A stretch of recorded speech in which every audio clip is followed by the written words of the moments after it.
Breaking news! OffRoad Warehouse and Four Wheel Parts are officially joining under the same roof. With a combined experience of over 100 years in business, these two companies have earned the respect and trust of the off-road community. Their teams look forward to joining forces to bring customers the best off-road knowledge, expertise, and service. CEO and President Greg Adler is the man behind the scenes making it all happen and is someone well known and respected in the off-road community. This news broke after the recording of this episode, but it's a magic full circle for Greg, our guest today, on the Battle Approved podcast. Enjoy. This is the Battle Approved podcast with your host, Chris James. Hey Greg, thanks a lot for coming in today, man. Yeah, hey, any reason to be in Vegas? Let's do it. Yeah. How did Four Wheel Parts kind of start, like generation-wise? Yeah, it actually started with my grandfather, who was bringing Jeep parts in from military surplus. So after the Korean War and it started in 1961. And so those days, the Jeep thing was just starting. A lot of military guys coming back from Korea or other places where they were driving Jeeps. And the Rubicon Trail had just kind of become a thing. Driving through that, Warren Industries had become a business. So it was the early days of Jeeping, and Jeep replacement parts were sought after. And so that's how the business started. My dad got into the business, and he married my mom. My grandfather, my mom's father, was the one who had started Trans-American Four Wheel Parts. And so they had to give George a job, and he walked in the building about probably the size of this room with a bunch of just pallets of Jeep parts and didn't know anything about Jeeps. But he was the first full-time employee and learned the parts, learned the business, and really built the business from early on, and built it into a multi-channel, omni-channel business, which at the time he didn't know that name. I don't even know if it was a name, but at one point. What is an omni, when you say omni-channel? Yeah, so it's retail stores, it's a mail order or web business. So it started as a mail order business at one point. First wholesaling Jeep parts to other, sometimes Jeep dealers or other small shops. Then one day he walked into one of those customers, and there was a Sears catalog on the guy's counter, and I remember Sears. The guy said, "Hey George, you're in trouble because Sears is now selling Jeep parts in their catalog." So my dad went back, concerned, and said, "Okay, I got to have a catalog now," and started to offer a catalog out to Jeep customers. Him and my mom would staple the catalog together on the kitchen table, and so we got into the mail order business from wholesale. So it became a second channel because of the concern that Sears was going to be taking over the business. Yeah. And I remember as a kid going to the post office box with my dad, and if he got some checks in the mail, it was a good day. Sometimes he'd open the P.O. box and nothing was there.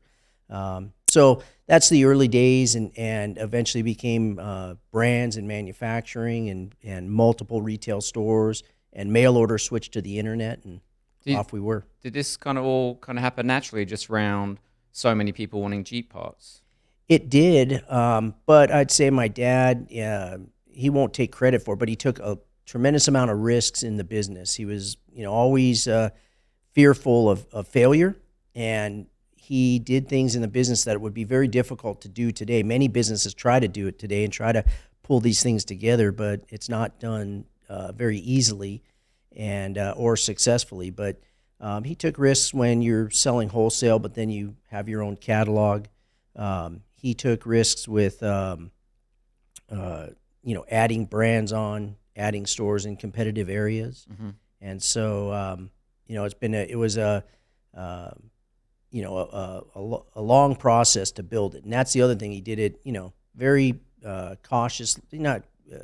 I'd say he took calculated risks, but he did it without putting a bunch of debt into the business so that the business could survive. I think through generations, I'm not saying things are harder today. There's always been competition, but the earlier you go back, I kind of do, the less competition there was, like you could be the first to do something or the second or the 10th. Now, like everyone's doing everything, right? So would you say, like, obviously you've got to have the passion to grow a business, then you've got to understand it. But do you think, so like with the Jeep, I don't know the actual history of the Jeep, but when you were mentioning starting off with the Jeep, it reminded me of like the Hummer when Arnold Schwarzenegger had a Hummer and then everyone wanted one. And that came from military as well. Is that the same kind of thing? Yeah, the Jeep started as a general purpose vehicle for the military. So Right. GP was short, or became a transverse to Jeep at some point. So it definitely started in the military, and as people came back and the Jeeping thing became a kind of a cultural thing to do. It's like the Harley Davidson in a Yeah. way. So yeah, and the more people that, as people go out and go off road and enjoy the outdoors and the great country that we have with tons of beautiful places that you can only access with a 4-wheel drive, Right. it became a thing. And then the industry shifted as well, from just Jeep to, in the late 60s, Ford introduced the Bronco, which is still hugely popular, that Bronco today. And that's from the success of the Jeep. Yeah, I think they tried to Same duplicate vibe. what Jeep was doing, Yeah. and they did it, successfully for some years. Chevrolet introduced the Blazer 4x4. Later on, Toyota came out with their 4-wheel drive pickup truck. So all these things helped to grow the off-road industry, and my dad was quick to see those opportunities, not just say, okay, we're only going to be Jeep because that's all Yeah. we are. Here's opportunity to sell products for these other vehicles, and so the business continued to grow in that way. It sounds to me that like your dad was quite instrumental in helping the Jeep brand grow. Like it's from a military. Obviously, you got people buying these military trucks. Then you can't just like go out and get a new something, can you?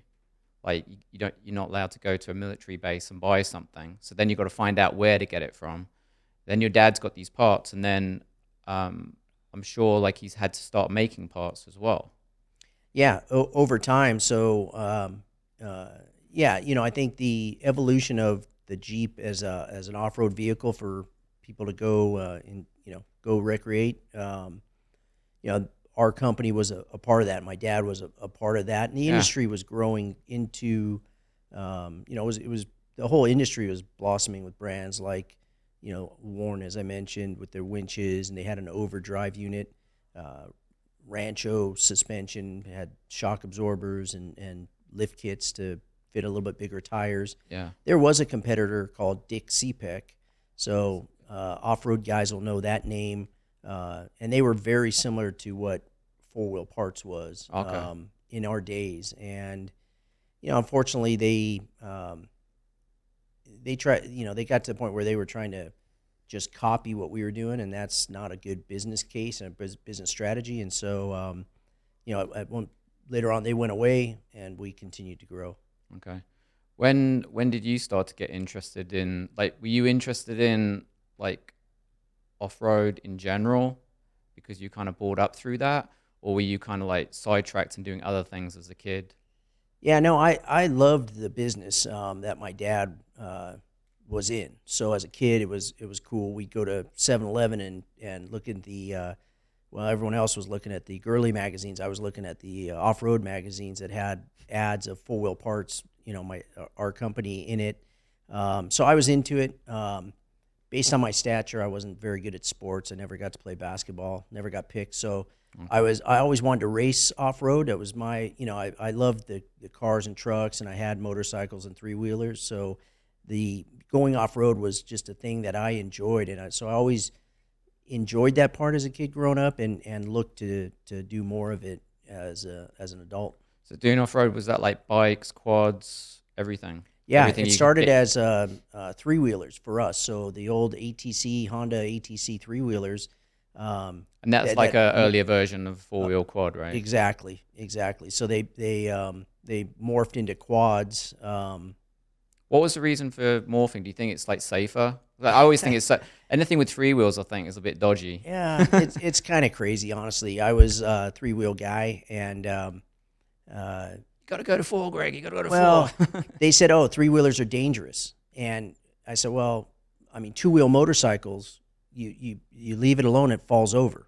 So a three-wheeler stands on its own, it's not more dangerous. It just looked like a big toy because it had the inflated tires, and it just looked like it was a fun thing, and anyone could get on it and ride. And so it was causing some injuries. So the motorcycle industry eventually said, okay, we'll get rid of three-wheelers and we'll put four wheels on it. Okay.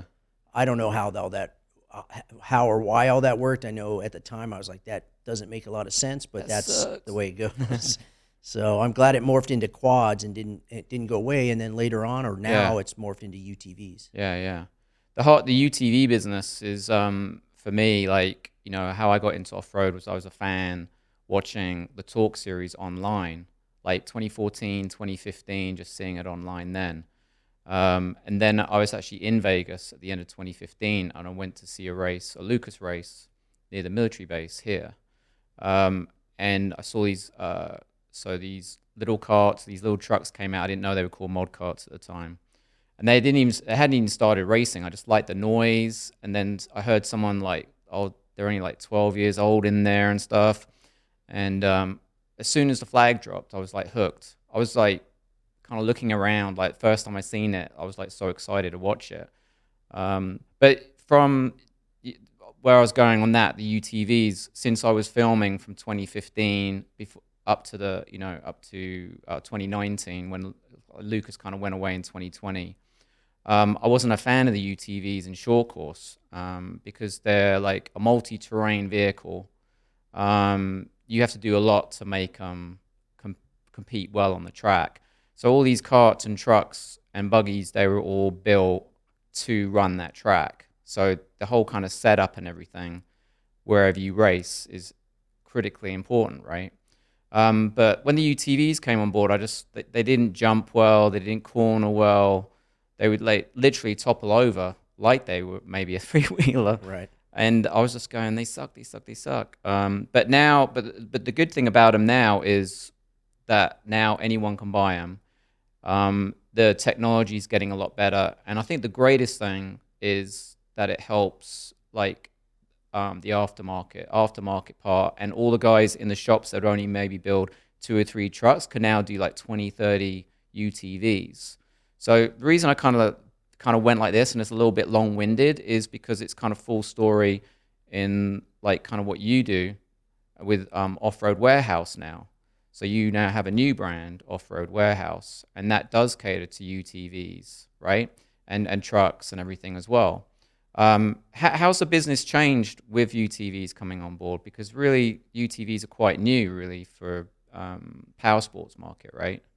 Yeah, so that you just said it, that power sports market, it's a little bit of a different market than what we see in truck and SUV. So, a lot of those guys are, you're able to go to a dealership today, buy a very capable off-road machine, and right off the trailer, go and have some fun. Yeah, and then you can accessorize it. A lot of guys will, build it slowly, a little bit more do-it-yourselfer that says, okay, hey, I've got this new Razor, Can-Am, or Speed UTV car, and I want to add different seats or radios, intercoms, lights, whips, and then go to shocks and suspension and different tire and wheel options. So how they get their parts in the power sports side of things is through various different channels, some at the dealership, some at off-road stores like OffRoad Warehouse and others, and some, through the interweb where they're, buying the parts and doing it themselves in their garage. So UTV for us at OffRoad Warehouse is a smaller part of it, okay. But it's something we want to continue to grow.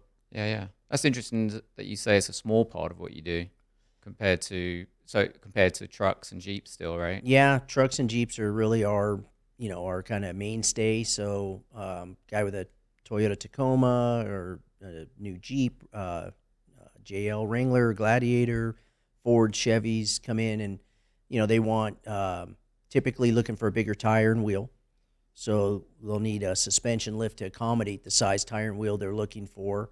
And then depending on how they're going to use their vehicle, if there's someone who's going to really wants to be able to go off road with the thing and have the suspension dialed in. It could vary from a simple leveling kit to something big with a coilover kind of shock like a Fox or a Bilstein shock and a much bigger upgrade. Okay.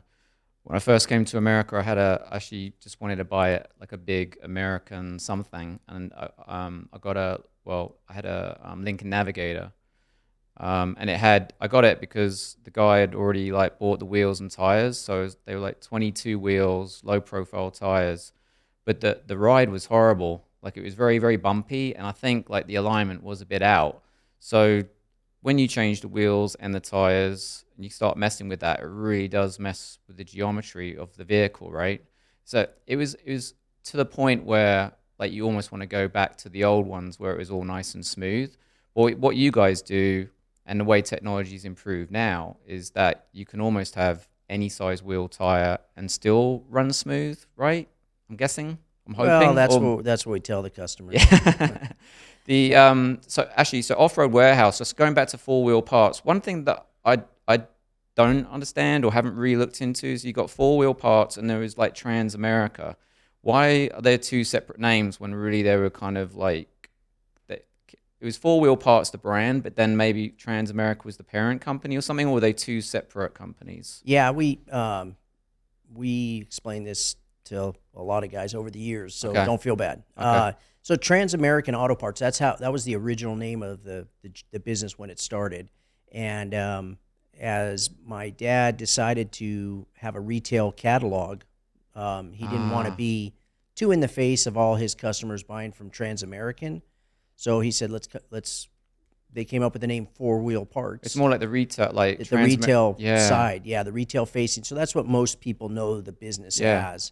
But Trans-American Auto Parts was still the parent company, and over the years we kept our wholesale division that sold to other shops as Trans-American. The retail side was Four Wheel Parts. The internet, obviously for retail, was Four Wheel Parts. And then over time we built brands that we sold through Trans-American, through Four Wheel Parts, and through other distributors like ProComp, Smitty Built, and some of those other brands that we built over time. So those brands, like, did you start them, or like you noticed like, oh, this guy's kind of built a cool brand or part? We'll take. You kind of grew together over time. Yeah. So my dad started ProComp early on as he started. They were starting to build their own parts. You said something earlier where my dad had some struggles. If he got an order from a customer, he wanted to get that part to that customer right away. Okay. And anyone who worked for my dad for a lot of years knew that taking care of that customer was number one priority. So if there was perpetual back orders, like some vendors couldn't fill the orders in time, my dad got frustrated and eventually said, okay, let's go build that widget because we can't get it. And so one of the famous stories was that there was a company called Superlift. They built suspension systems for vehicles, and they're based out of Louisiana. They there was a drop-down bracket that you needed for a lift for a Ford, and just constantly, on back order. And my dad couldn't get the order to the customer, so he copied it. Eventually, he said, "Okay, let's just go get this made," and that was the beginning of ProComp. Is that there were some products, suspension and shocks and other things, but the funny story was that the owner of Superlift, who was good friends with the company previously, he came into our offices and said he was unhappy about this product being duplicated, and opened up his briefcase, pulled out a gun, and laid the gun down on the table and said, "Okay, we're gonna solve this problem today." And luckily, they all looked at each other, and then everyone started laughing and realized that this gentleman, Brent Lovett, who's a super good guy, was joking mostly. But anyway, they got the problem solved, and off we went. But eventually, other products started to fill the ProComp line, and it was built slowly over time.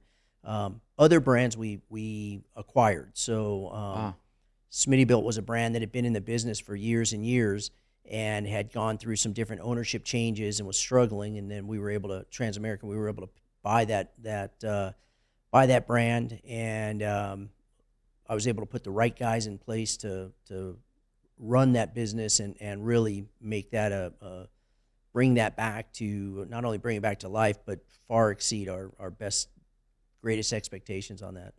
So wondering on the gun story, like if someone on your side like was a quick draw type guy and went like how the story would have gone then. Yeah, it could be a lot different, but yeah, fortunately they, like I said, they had a good relationship, and I think it was, the laughter broke out way before the bullets. Do you think it was done in a jokey way because they knew each other anyway, like it was jokey anyway, or like it was a good diffuser?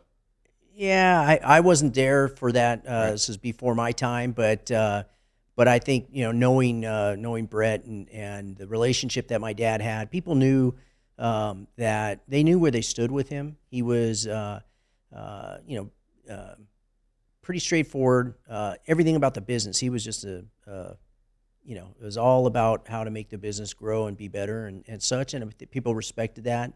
And some guy, I know, like I said, they had a good relationship prior. So Yeah. I don't think it was, who knows if the gun was loaded or not. I don't That's know. true. I never asked. Yeah. You haven't got time to beat a bullet or like check. Yeah. So. The part of the story I like, so I think people that are listening to this and hearing your kind of story for the first time is that four-wheel parts is and was a big deal. Also, there was this huge TV show at the time called Undercover Boss, which a lot of people will remember. I kind of see it like the whole like Formula One being sold, or like UFC being sold. Like you went on Undercover Boss for what was your role at Four Wheel Parts? Like were you the boss? Yeah, so I was the boss. In 2005, 2005. My dad sold the business. Okay. And I stayed on and became CEO, and I had a small percentage of the business with myself and the management team, but we had basically private equity investors at that time. And so you kind of like, what was that like when someone's taking over and then you're running the business, because they kind of want to trust you to run the business and you know what you're doing. Over time will tell. And what are there like kind of a lot of board meetings and stuff like that, like totally different to what it was like just working with your dad? Right? Yeah, absolutely. So and working with my dad was one of the greatest challenges of my life, and learning to manage that. Like I said, the business was his baby, and he had poured his life's work into it. He wasn't a golfer. He wasn't an off-road racer or have yachts or any of that stuff. So he didn't really have like hobbies. He didn't really have hobbies. We would go boating because he knew we liked to do that. And it was something that we could do as a family. But he was all the business. At home, he was like a pussycat, nicest, most gentle guy. But at work, he was a tiger. And I had to learn over time, how to manage that, because after college, I went to ASU, which is kind of like the Harvard of the West, and that's a joke. But you're from Britain, you don't get that. ASU's a Phoenix, right? That's right, Sun Devils. So, but I got a degree in accounting because I knew I wanted to have a fallback in case. I knew I wanted to work for the business. I loved the business growing up as a kid, and I knew I believed I could be helpful, and it'd be a great career, but I also knew that working for my dad was going to be a challenge. And so over time, we meshed a lot better. And I learned, sometimes if he's yelling and screaming, don't pour fuel on the fire. Let the fire fizzle out, and then go.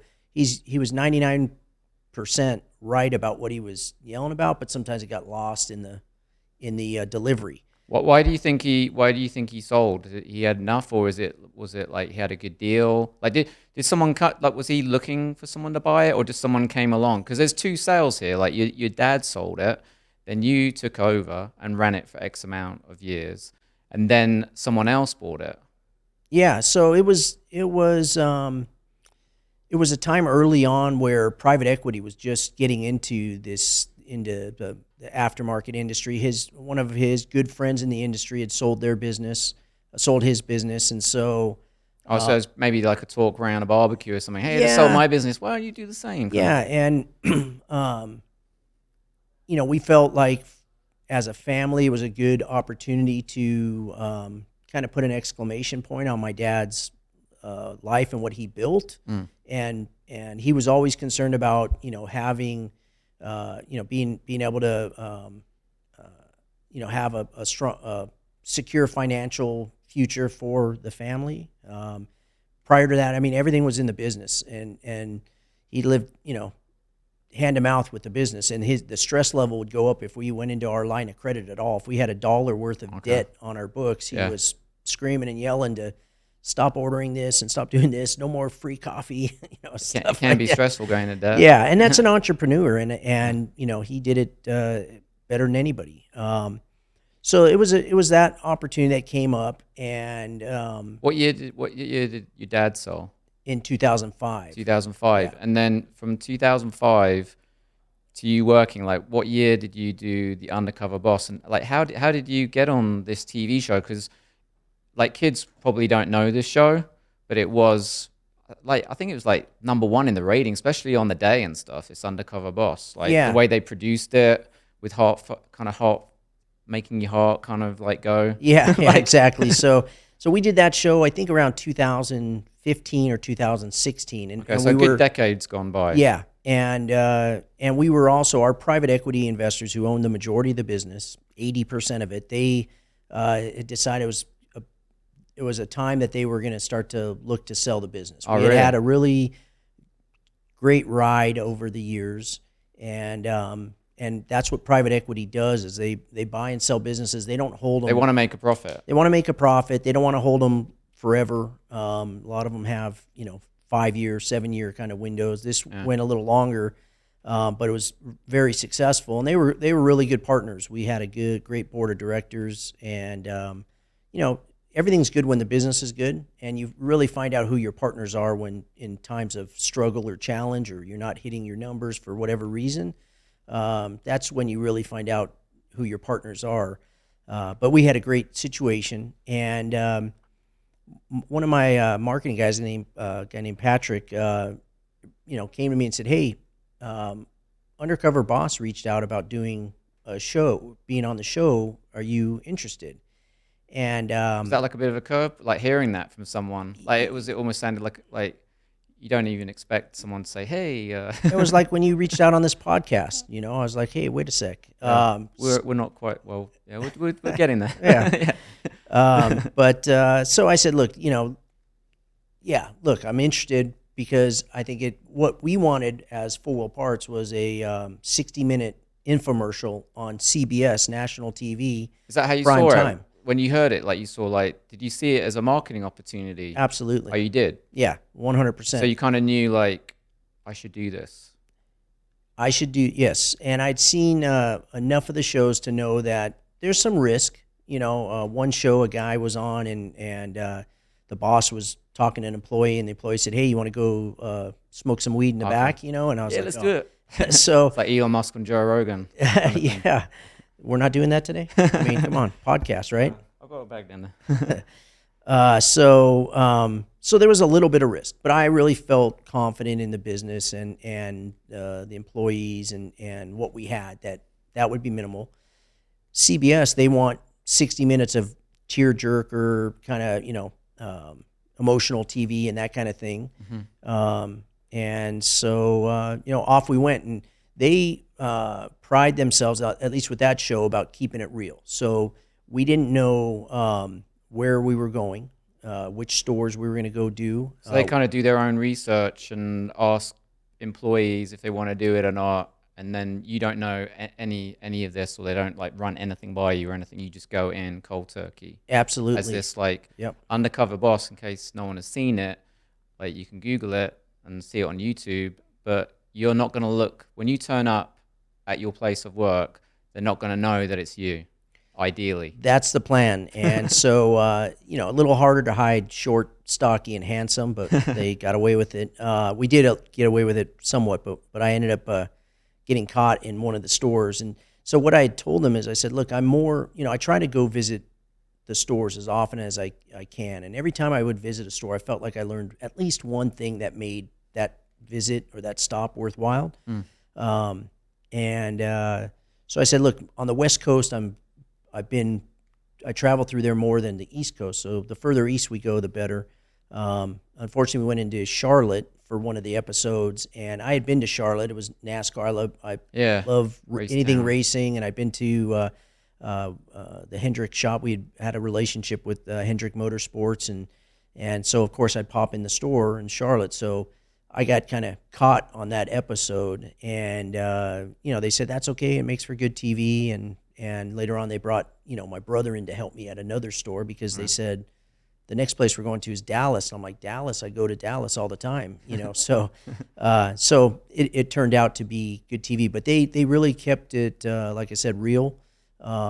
They go in ahead of time and interview the employees, and all we did was tell the managers, hey, there's something, I forget the ruse that they used with the managers about some show that was about an entrepreneur trying to get money. Yeah, they say, someone's coming in and just like be nice to them. And so we just said, hey, if the employees want to meet with these guys and be interviewed for, they can make it available. If they don't, that's fine too. And so we didn't have any input as to who was interviewed and who was ultimately what they decided would be the 3 or 4 people that would be on the show. But one thing I always was important to me was not just to help out 1 or 2 or 3 employees with something, but we found some good things to do across the company that helped all the employees. We created a scholarship fund. Oh, cool. Because one of the guys was trying to save money for his kid to go to college. So we thought, okay, well, not only am I going to help you, but let's create a fund that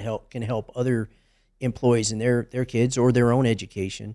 We created a crisis fund because there was somebody who was in a bad situation and needed some help. So we created a fund and developed a committee after the show that would help. If someone was in need, they'd bring it up to the crisis committee, and then the committee would figure out, what could we do to help that employee. So there were things that we were able to accomplish across the business. We improved our training. That was another thing that I went into Atlanta, and there was a kid who was trying to sell some parts, and he was just doing an awful job. And I was like biting my lip, like, oh my God, it was really Undercover Boss. And I was really like, this is horrible. And great kid, good young kid that was trying to do the right thing, but he just didn't have the tools to know the parts, and it's not an easy business to know. So we said, man, we really got to enhance our training. So there were some great takeaways. I didn't use that term. We didn't run into anything that was terrible, right? We didn't have any employee that said, oh, let's go get high in the back, or, oh, I hate this place. They jam this down our throats, or whatever it was. So, and I told my board in advance, I said, look, the show's going to be a really good thing for foil parts. I'm pretty confident, highly confident we're not going to have something that's going to blow up, but there's always a chance that you could, but it worked out really good. How, like, after that show aired, like, then so another company came along to buy it in power sports, which is Polaris. How far after that TV show? Obviously, Polaris knew 4-wheel parts before the TV show, but was the TV show like the catalyst to, like, say, like a share or a stock like peaking? It's like it's going to get bigger, and then they wanted to come in. Like, how quickly after the TV show was like there a call or talks, or were there talks even before the TV show anyway? I think it was, I don't recall exactly, but it was pretty close or shortly after the show that we started that process. And again, it was the equity guys that said, hey, it's time. This is going to be a good time this year for us to You kind of have no say in this time either, because you're a minority shareholder at this time, right? Yeah, as well, and that's a misgiving. A lot of people thought I was the CEO, but it wasn't my decision. Yeah, they thought it was all me and that I made every dollar. All the money, yeah. I said, well, it was a lot of money as well. It was a lot of money, but yeah, I had a small slice of the pie, and my management team had some small slices as well. And we did good. By any means, we're not living on food stamps or anything, but that process started, and Polaris came in, and I really thought that was going to be a good fit for us. Yeah, sounds very good fit. Private equity is challenging. There's lots of great, smart people that operate private equity businesses, but their goal is to turn and burn companies. That's how they make their money. And I guess I shouldn't say burn, but a lot of them do get burned. But they try to grow them, sometimes through acquisitions, and then they're going to sell the business again. And so there's a lot of unknowns. Going to a public company, I felt was going to be a good long-term platform. It turns out I was wrong, but and it was not only the first time that I was wrong, but it just didn't pan out the way that I thought it would. Didn't pan out, personality-wise, relationship-wise, which I think at the end of the day, at business, it's quite big then as well. It's like, how do you keep the personal thing going when it starts getting really big? Yeah, and you need, look, relationships in business, just like personal, are very important. And so, Polaris does a great job building incredible off-road capable vehicles, from UTVs, they got motorcycles, they got a big business building vehicles. They weren't in the retail business, and I think they underestimated that. And the complexity of our business, even though I tell people at the end of the day, we're selling truck and Jeep parts, but there was a complexity with all those channels, omni-channel business of retail, web, wholesale, brands, and how you managed all those things together. So I think that challenge made it something that the changes that occurred in the business were unfortunately didn't work out long term for Polaris, and more importantly for so many of the employees at Transamerican and Full Parts that had put their heart and soul in the business. The culture of that business got lost quickly. Yeah. And it's unfortunate because it certainly wasn't the way that I would have seen it going. Again, didn't have to say so. Polaris paid way more money than anyone else was willing to pay, and so we were along for the ride, and unfortunately it was a bumpy ride. Talking about along for the ride, so being from an off-road family, that's kind of like moved into other future generations as well. I came across you not through off-wheel parts and stuff, but like your son racing the karts, because of the Mod Kids content that we did. So me being a fan of short course racing, that's not going too well on the West Coast. Like, what's your kind of thoughts on that? Because there were, with any race series and racers, they're always like complaining against like, a call, like, oh, that's a wrong call. And then you kind of like diss the series. But now Lucas isn't around. It's kind of like, has it fallen apart? Like that's an easy, there's so much passion out there. Everyone wants it to do well. I just wanted to know like your take, because you're from the West Coast, on short course, because a lot of people talk about desert, and a lot of people are moving to desert, and that helps the UTV sales. But being a fan of short course is like, can short course actually come back on the West Coast? That's the question. Yeah, look, you're hitting me with two punches in the gut, right? The full parts thing and the short course thing. So I bought my first Pro 2 when short course, when Jim Baldwin bought the off-road series from the Midwest and said, hey, we're going to bring this to the West Coast. And I was like, man, this is going to be awesome. I had raced once at Crandon.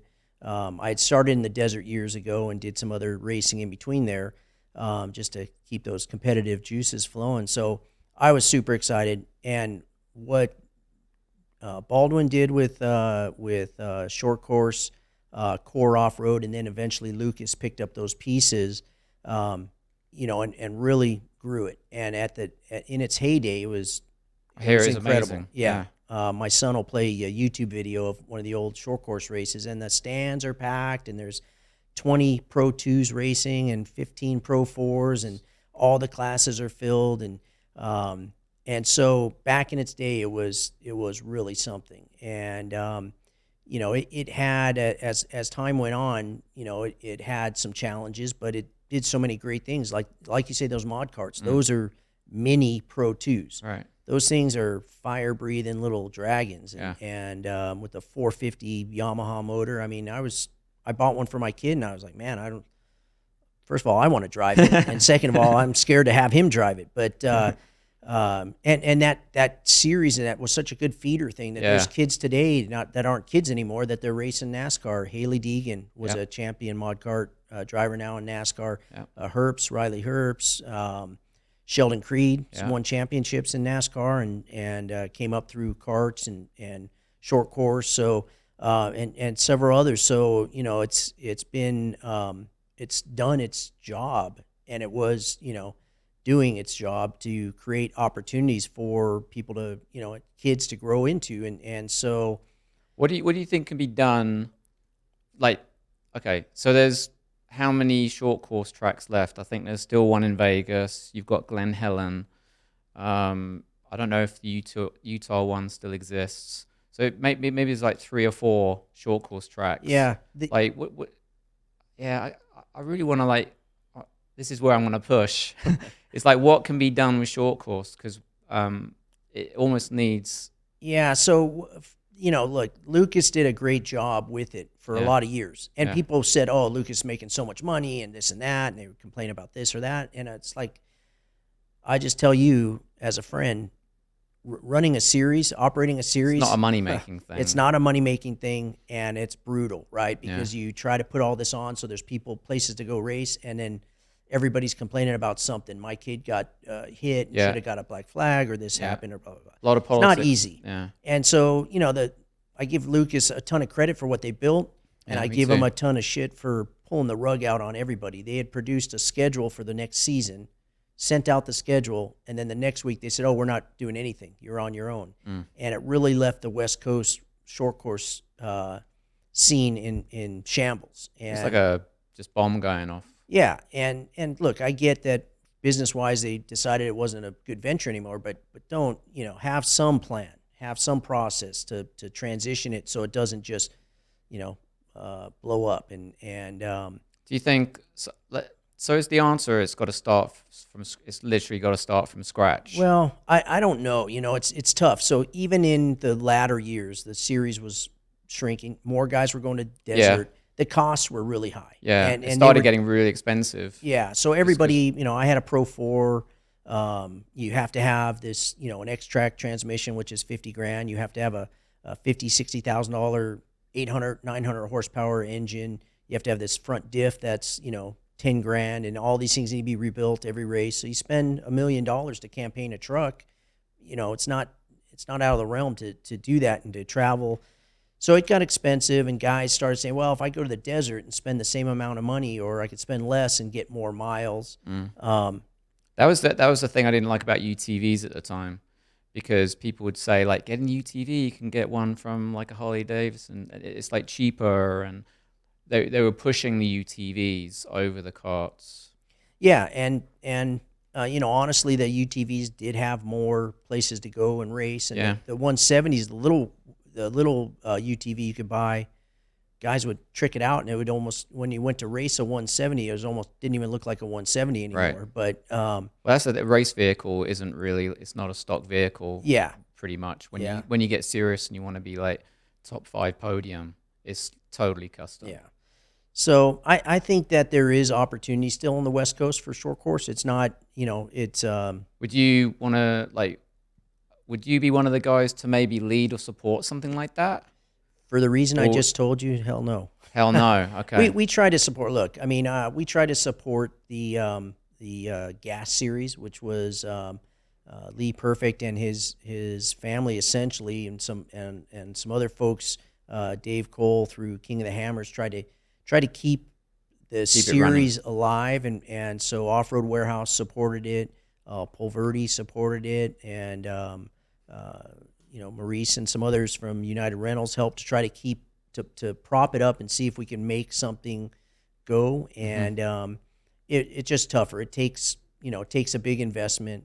And so today, most of the short course, the big names are still, flinging mud and slamming those trucks into the corners. and battling, but they're doing it in the Midwest, where Yeah. the Crandon tracks there, Bark River. There's an ERX track in Minnesota, so it's all in the Midwest. So West Coast racers are like, man, that's for me. I'm not going to move my kid in that direction because it's just too far away, and my business is all essentially on the West Coast. So, it just makes more sense for us to do desert. But if that series started, it can grow from there if they wanted to grow out. Yeah, and there have been times where West Coast and Midwest could get back together. I mean, I actually think I don't know, but when you were saying Lucas and how they left the West Coast, but I still believe West Coast did build a good short course track in there, and you could definitely do, well, Midwest isn't east, but it's kind of like you go east versus west, but to do some kind of showdown there, because everyone says good stuff about that facility, the track, and that would be a place where you kind of meet halfway. It would be good if Champ now, if they could do something there. But again, it's the sponsors, right? You need the sponsors, because the traveling part, America's so big. If you want to do a national series, just to go from one town to the other in a semi is more money than some people make in a year just to travel. So the Midwest, they've got it. They haven't had the problem that the West Coast had, really. Maybe it's a close knit community in the Midwest. Do you think maybe? Yeah, I mean, I think those tracks are all they're all almost 100 miles apart from each other, right? Yeah, and there's more grassroots racers there, where they're racing some of the sportsman series, they call it, which is just a less expensive, it's more production based vehicle that's then outfitted for racing versus a totally custom built Pro 2 or Pro 4, more UTVs and other classes. So so the roots still remain strong there, and they could choose to try to bring some of that out to the West Coast. But is that the answer, do you think? If someone was searching for the answer, is it there? Because that's where the base is. Because when you mentioned Crandon, that Crandon race, 60,000 people go to that, right?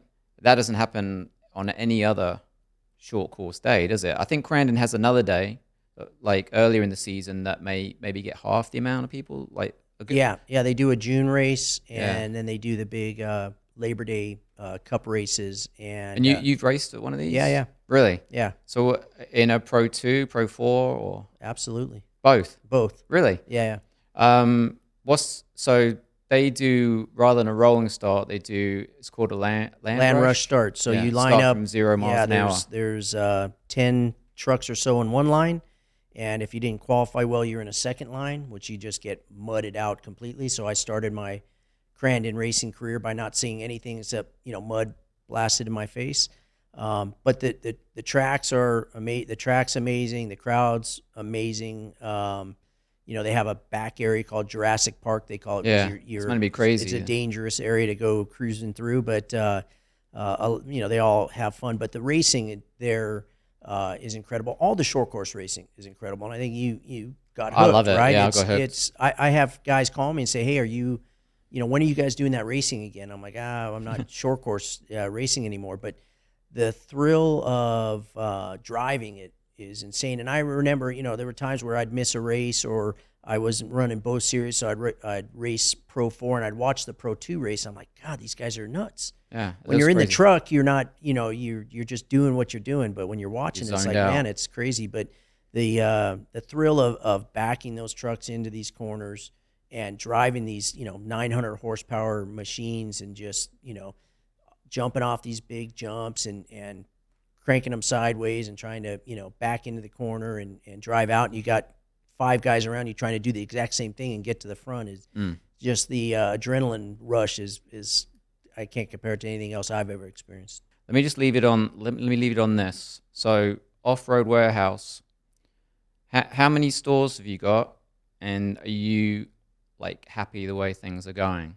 Because from looking at it from afar, it looks they're doing great. Yeah, and so OffRoad Warehouse has 10 stores now, mostly West Coast, and we're opening a 11th store in Denver, Colorado here in a couple months. Wow. Yeah, it's fun, it's manageable. For me, it's a way to connect to so many folks in the industry that I've known for a long time, and have some of my team around that we know the market. We love the market. I love the industry, and I don't have to really answer to anybody. The buck stops here. Right. So now I'm, like my dad, the owner, entrepreneur, Yeah. different role somewhat. Roll up our sleeves a little bit more. Sometimes we're mopping the floors and we're dealing with the contractor to build out a building or put the paint on. Where in the past we had lots of people to do that, but it's been a fun ride, and competition is the American way, right? So as we compete with full parts, it's fun to compete. Some of the folks that we know over there, we still have good relationships over there as well. But I've got a great team, a great culture at ORW, and and I had to buy a company so I could have a sponsor on my desert trophy truck. So I bought ORW. That's awesome. Well, I really appreciate you dropping by today, and I'm just glad that we made this work. Yeah, no, good times. I appreciate it, and look forward to watching the podcast. Do you watch a podcast or you just listen to it? So I started doing the audio. It was always audio, but now things like podcasts are now going to YouTube, and like it's almost like you have to do. It's like your store. Like you have to stock X amount of parts, not just one. And that's kind of where the podcast. So it's like audio and video. Well, I've always been told I have a face for radio. So Yeah, same with me. there you go. All right, man. Thanks a lot. Yeah, thanks for having me. Thanks, Greg.